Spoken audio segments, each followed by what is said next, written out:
السلام علیکم ورحمۃ اللہ وبرکاتہ۔ بسم اللہ الرحمن الرحیم، الحمد للہ رب العالمین، والصلاة والسلام علی خاتم الانبیاء والمرسلین وعلی آلہ وصحبہ اجمعین، اما بعد۔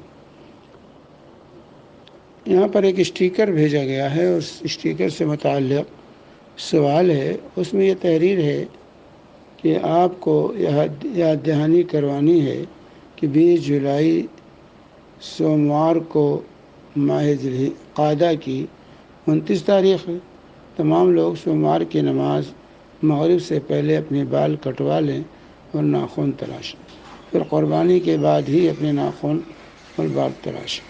یہ عمل واجب ہے اور جزیہ قربانی کرنے والوں پر، اور جو لوگ قربانی کی طاقت نہیں رکھتے وہ بھی اگر اس پر عمل کریں تو ان کو قربانی کا اجر ملے گا۔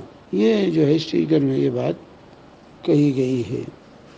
اس سے متعلق سوال ہے جہاں تک معاملہ ہے قربانی کرنے والوں کے لیے، تو ان کے حق میں جو بات کہی گئی ہے وہ تو صحیح ہے، کیونکہ ام سلمہ رضی اللہ تعالی عنہ کی حدیث ہے کہ رسول پاک صلی اللہ علیہ وسلم نے فرمایا: اذا رأيتم هلال ذي الحجة وأراد أحدكم أن يضحي فليمسك عن شعره وأظفاره، کہ جب تم میں سے کوئی شخص ذی الحجہ کا چاند جب تم دیکھ لو اور قربانی کا ارادہ ہو تو نہ تو بال کاٹو نہ ناخن تراشو، یہاں تک کہ قربانی کر لو۔ تو یہ تو ان لوگوں کے لیے لازم ہے جو قربانی کرتا ہے، اس کے لیے لازم، تمام لوگوں کے لیے نہیں۔ یہ قربانی کرنے والے کے لیے جو قربانی خرید کر لاتا ہے، جو ہے پیسے خرچ کرتا ہے، جو خرید کے لاتا ہے، یعنی گھر کا ذمہ دار جو اصل قربانی کرتا ہے، پوری فیملی کو لازم نہیں، تمام لوگوں کو لازم نہیں، یہ صرف قربانی جو کر رہا ہے اس پر لازم ہے کہ وہ نہ بال کاٹے نہ ناخن تراشے، یعنی جو قربانی دے رہا ہے، جو پیسے خرچ کر کے خرید کے لاتا ہے، تمام گھر والوں پر لازم نہیں ہے، تمام لوگوں پر لازم ہے، اور یہ واجب ہے، اس کی مخالفت جائز نہیں ہے۔ مخالفت کریں گے تو گناہ ہو۔ لیکن یہاں جو بات آخر میں بات کہی گئی ہے کہ جو قربانی کی طاقت نہیں رکھتا اگر وہ بھی ایسا کرے تو اس کو قربانی کا اجر ملے گا، یہ بات صحیح نہیں ہے، ثابت نہیں، یہ بات صحیح اور ثابت نہیں ہے، یہ واضح ہونا چاہیے۔ چنانچہ اس سلسلے میں جو روایت بیان کی جاتی ہے وہ روایت صحیح نہیں ہے، چنانچہ روایت ہے ابو داؤد کی حدیث نمبر 2789 اور نسائی 4377 نمبر کی یہ روایت ہے کہ شخص نے کہا کہ ارأیت ان لم اجد الا منیحۃ انثی افاضحی بها؟ قال لا ولكن تأخذ من شعرك وأظفارك وتقص شاربك وتحلق آنتك فتلك تمام أضحيتك عند اللہ۔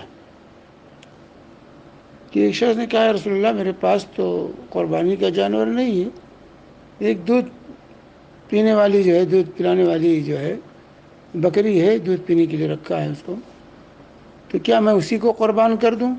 قال اللہ، کہ نہیں اس کو مت قربان کرو، ولیکن تاخذ من شعرک و اظفارک، لیکن تم جو ہے اپنا ناخن اپنا بال کاٹو، اپنی داڑھی اپنی مونچھ کترو، متعلق آنت اب زیر ناف بال صاف کرو، یہ تمہاری اللہ کے نزدیک تمہارا مکمل اضحیہ۔ یہ جو ہے روایت کے الفاظ، یہاں بال کاٹنے سے عاشرے میں رکنے کا بھی ذکر نہیں، اس میں صرف ہے کہ عید کے دن تم جو ہے اپنے ناخن تراشو، بال کاٹو، اور جو ہے اسی طرح اپنی مونچھیں کترو، اور جو ہے زیر ناف بال صاف کرو، تو تمہیں قربانی کا ثواب ملے، یہ روایت ہے۔ لیکن یہ روایت صحیح نہیں ہے، ضعیف ہے، یہ روایت ضعیف ہے۔